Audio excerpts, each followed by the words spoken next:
Welcome to another episode of Journalism 101. I'm Sam Ebersole, Director of Training for Global News Alliance, and these are conversations with working journalists. I'm so happy to be with a good friend and working journalist, Joshua Kumunda from Zimbabwe, and we are actually recording on location in Zambia. So we're just thrilled. Most of the time we do these by the technology of video conferencing, recording states away or countries away or continents away. But today we're on the same continent, in the same country, in the same town. And I'm here with Joshua. We're just excited to be here talking about journalism and telling God's stories. So we wanted to take this special episode to really focus on some of the challenges that are faced by journalists working in societies that are more collective than individualistic. So those of us from the West might have a certain way of thinking about relationships and how we interact with the people that we're doing stories with and about. But it can be very different in other cultures. So Joshua, thank you so much. Let me just say a few things about who you are. You are a gentleman who has been working with Campus Crusade for Christ as a media specialist for a number of years. You're also a documentary filmmaker. You have 2 master's degrees, one in organizational leadership and the other in mass communication and media studies.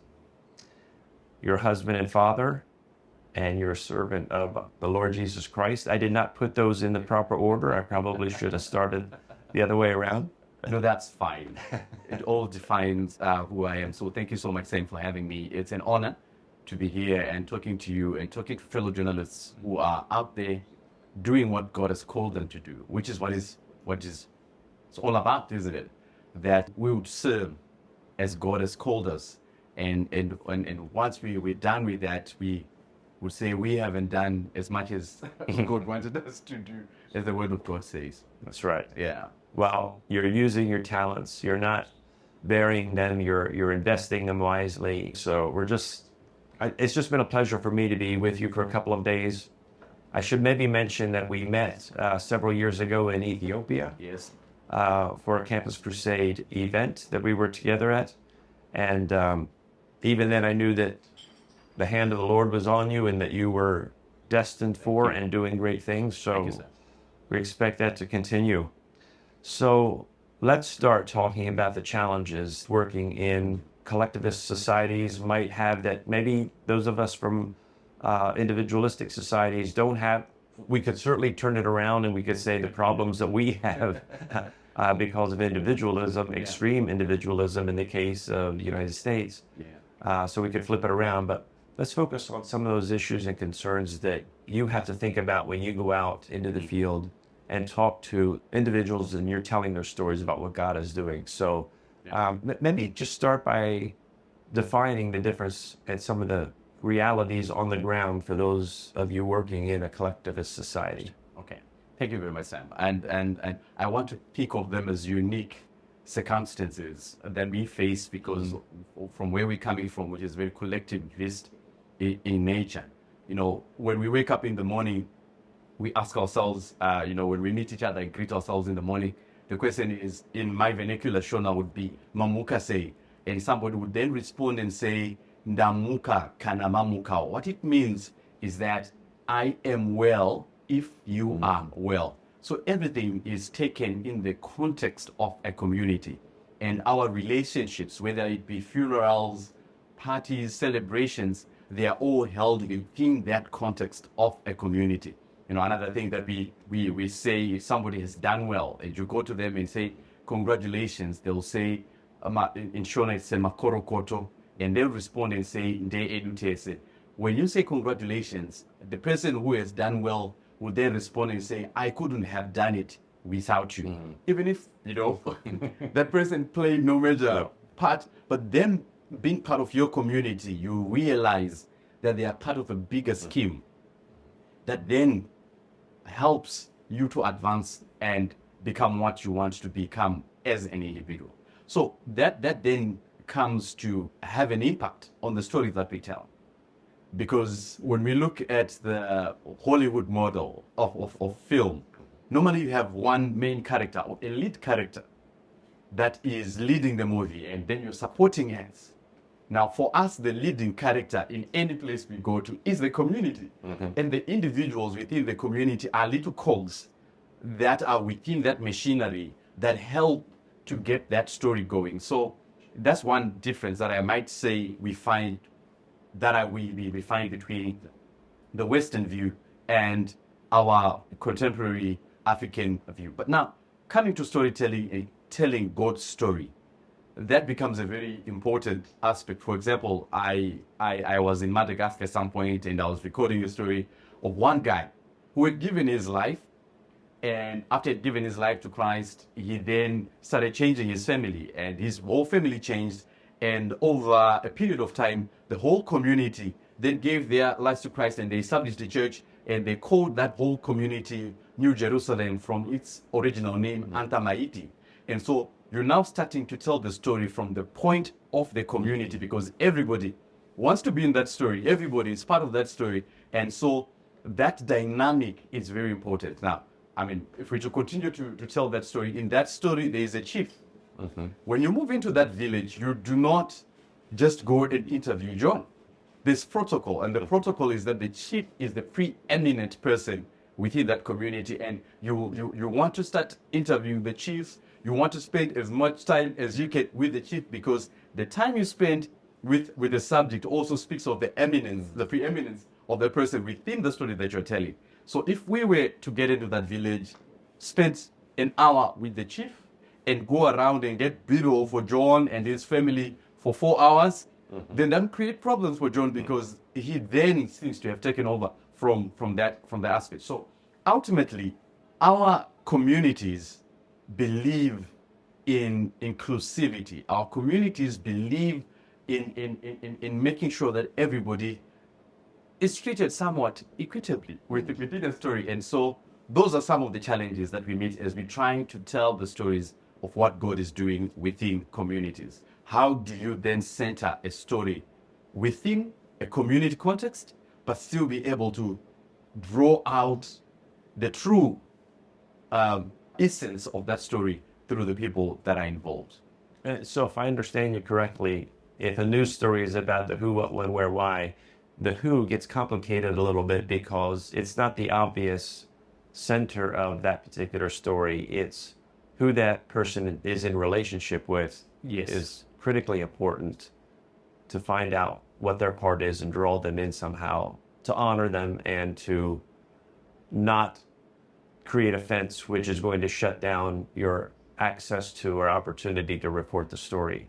In some places, we've had to actually go and shoot material that we would never even use. Know that you're not going to use. I'm going to shoot it because I know that it gives me the opportunity to tell the story that I need to tell. So I'll spend a day. So if I'm planning my schedule and I know it's a 3-day shoot, I might put 2 more days within that schedule to make sure that I pacify or play the politics of making sure that everybody else within the community that needs to be honored by my presence, by the presence of a camera or a cell phone, has been honored by my attention.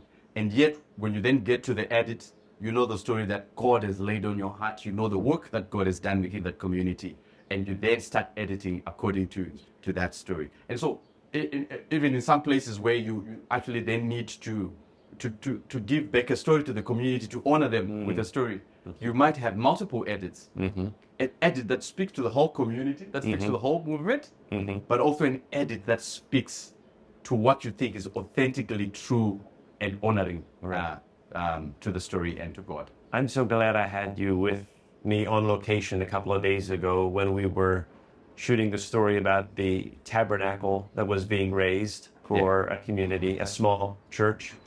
And you had excellent ideas about who we should focus on. I, of course, was looking at the general superintendent and the pastor and the different leadership who were involved in it. But you were also saying, hey, let's get a perspective of one of the church members, maybe a woman who lives nearby who can bring that perspective.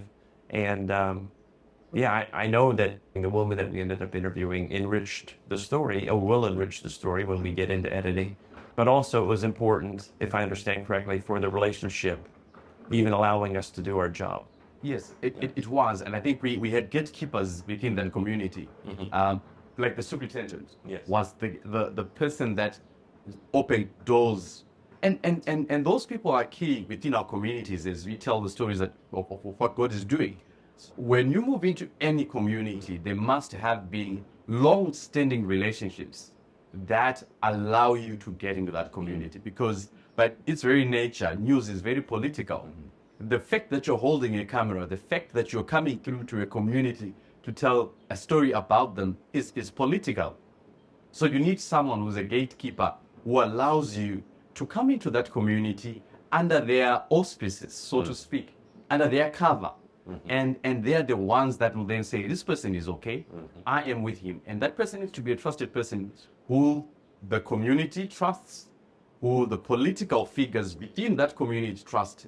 And ultimately, in some cases, the central government trusts as well, because news is political. Even when we are very much getting into communities to record news that is non-political in the sense of the world, because we are simply telling stories of what God is doing. But there are a number of things that are around the people that we're telling stories of that are very political. Right. For example, you're getting into a village where people do not have water, and the Christian organization has come in to drill a well that provides water. That becomes political already, because water is a political resource within that community. So God has provided a water well through Christians, but it is the role of the government to make sure that every settlement has water. And so when you're telling the story of how God in his providence has provided for something, and by so doing, you're also inversely showing that there's someone somewhere who's not been able to do it. So that becomes political. So it is important for individuals to find men of peace or gatekeepers that are willing to open that gate for you, usher you into the community, and help you to do that.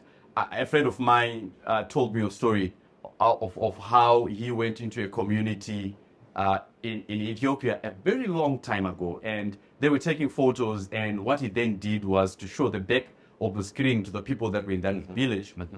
And before he had done that, everything was okay. And when he did that, the people came to him and said, you are taking our souls and boxing them with you. And we will not allow you to leave this community with our souls. And that is what we're doing. Actually, when we interview people, when we get into communities, we are getting to get a piece and part of them.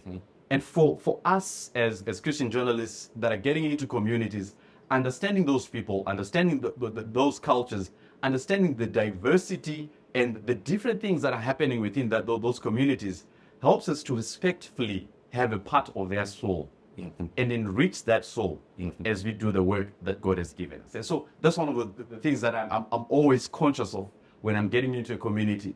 Am I not plundering the souls of the people that I'm interviewing? Is my work honorable to the community based on their community beliefs, based on their ideas, based on what they are doing? Am I not infringing on who they are, and how best can I build relationships and maintain the relationships that I've been given by the gatekeeper? For example, if you're then interviewing someone, you may then, as a journalist, be thinking, how do I ask that question without sounding political? How do I ask a question that will not leave that person facing a lot of questions from their community? So they could then say something that's off. And in communities where communal togetherness is important, you don't want a person to become an outcast. So the questions that you're asking, the way you approach the subject is important. And one of the other things that I also find very interesting is you never really have an interview in Africa without a group of people coming to throng that interview. So the person that you're interviewing is not answering just for you as the journalist. It's not answering for you because the questions that you're asking, they're answering because they understand that there is an audience. And so sometimes that makes it difficult for you to see through what is true, what is meant for the documentary, what is meant for what I'm recording, or what is meant for the audience. And so some people play to the gallery, some people shut down and not want to speak because their story is so intimate and personal and sensitive. And in its sensitivity, it might not appeal to other people within the audience. And so because of that, that then becomes very difficult to tell stories that are authentic, stories that are true to the facts because of issues of gatekeeping and self-regulation and self-censorship that comes through when we are doing our recordings. So I'm suddenly having the feeling that someone coming from the West and trying to do a good job, or perhaps someone from your position, I think it's easier for you to move into our culture and report a story successfully than vice versa, than for me to come to yours. What can I do to prepare myself? Besides listen to your excellent advice, but what more could I do to better prepare myself to think about these things before I land on the ground and start saying, okay, let's get this thing done? And So from an African perspective, I'm going to answer this from an African perspective. Now, that brings in another whole different aspect. Because if I walk into a community with a camera as an African, and I mean, you were here with me here, and the Zambians would talk to me in Nyanja or Chewa because I look like them. Without opening my mouth, they wouldn't know that I don't understand much of what they say. But when they come to you, they already have a picture of who you are, the fact that you might not understand their language, the way they would respond to your questions. There are things that I can't get away with when I come into a community and I don't greet the chief, for example, or I don't honor the people that I must honor, or I may not get away with those things. But if you come into a community because you're coming from a different culture, and it's obvious that you're coming from a different culture, there's certain things that people are willing to overlook because it's you. And so that brings a different dynamic. You would find that in some cases, I know in places where it's highly politicized, it'll be difficult for you to get an interview because someone then thinks that you're coming from another country and another political system, and they might not want to get an interview with you because they think that you're working for the other government. And so it depends with the community that you're getting into. We were in Tanzania, and I was shooting in a Maasai community, and I was with some friends from the US, and we had done a day, we'd finished, and we'd gone to a lady whose husband is a chief. And this lady had converted the chief to become a Christian. And so we shot at their house, we did B-roll, we finished. As we were about to finish, the lady says, you know, while we were shooting, I didn't get time to collect water. Would you mind carrying my water pallets to the water hole where we get water and help me to get the water? And we were so excited about it because it gave us another opportunity to get B-roll for that. So we went, and luckily there wasn't anybody at the water well when we got there. She fetched the water, we did B-roll, and as we were about to go away from the water well, the village moved in. And this was a very, difficult time for us. The village then said to the chief's wife, you know that when visitors come here, especially from the Western world, they pay to see us.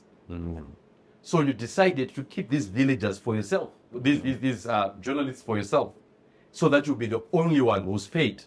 Now we want you, and this was speaking to us now, we want you guys to pay us, even if we have not done anything.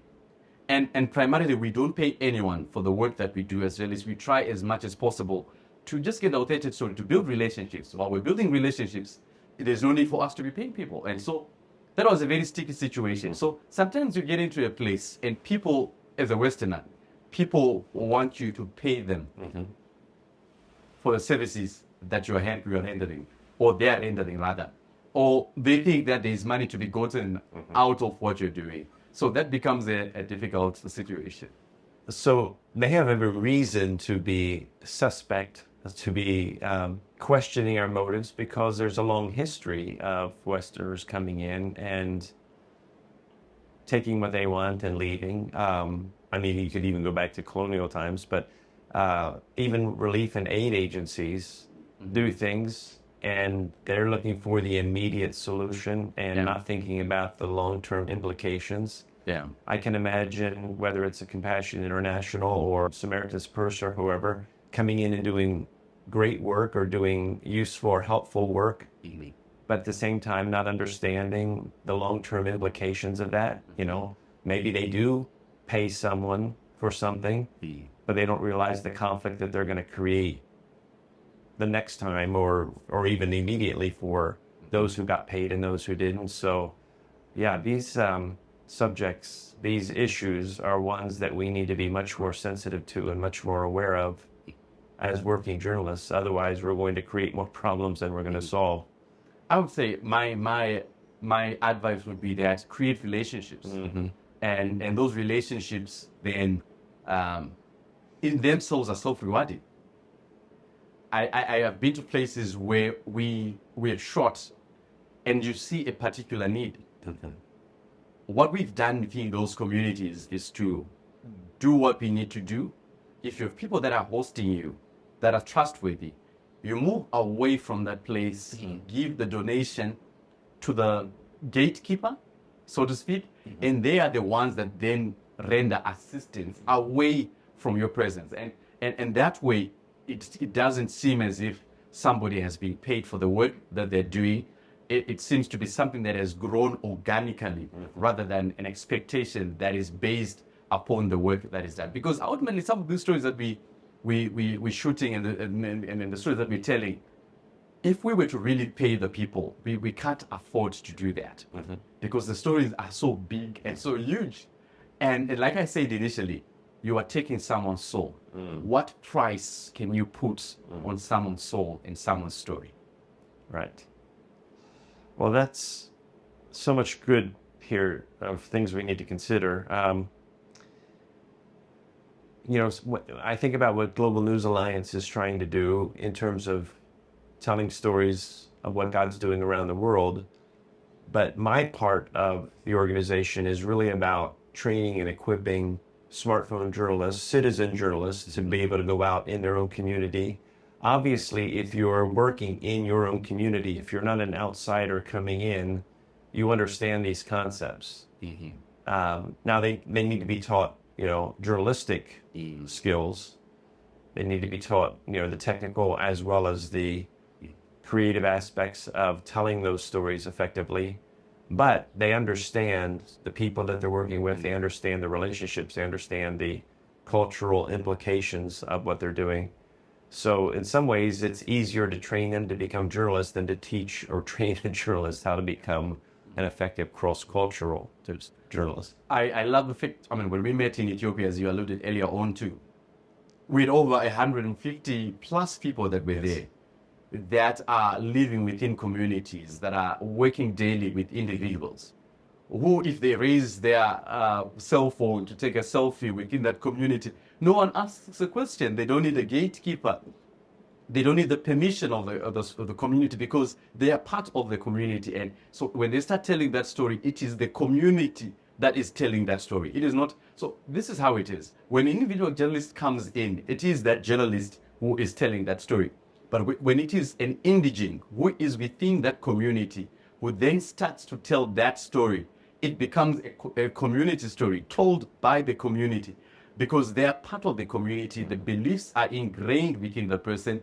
The ideas of what it means to be together are ingrained within the person who's telling the story. So they then become a representative of the community. They are not really representing the truth.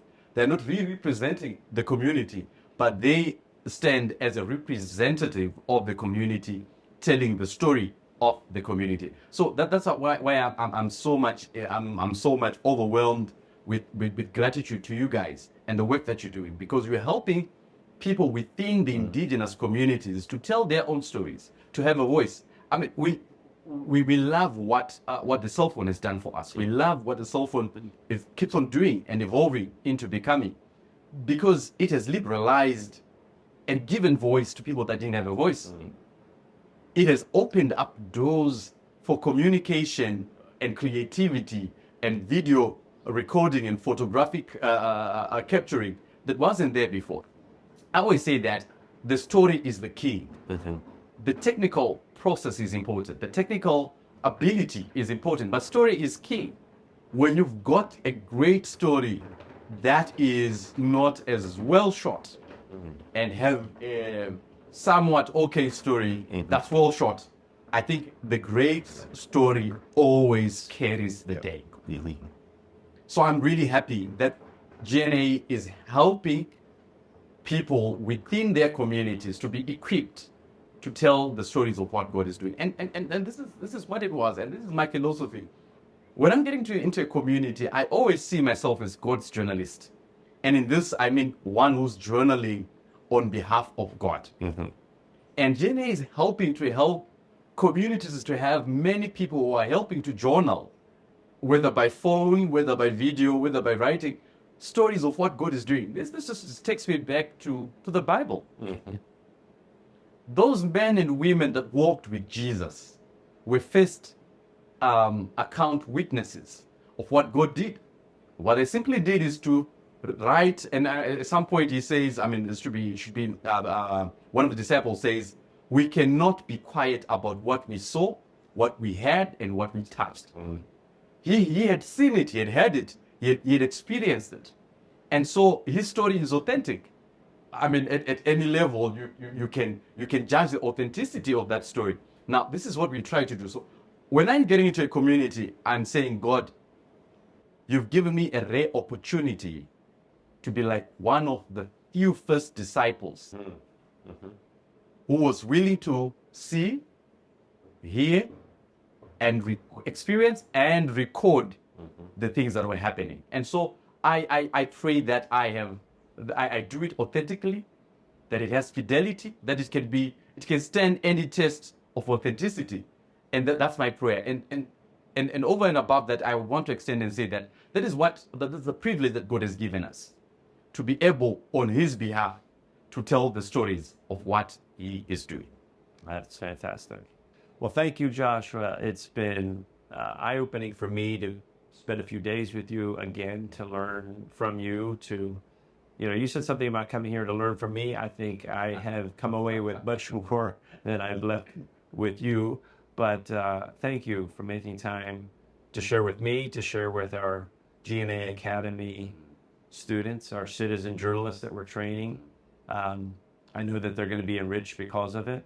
So thank you all for watching the video, and go to gna.news to learn more about what we're doing, or subscribe to us on YouTube and get more insight like this from working journalists around the world. And we want to be a resource for you in the future as you endeavor to tell God's stories. So thank you, and God bless you.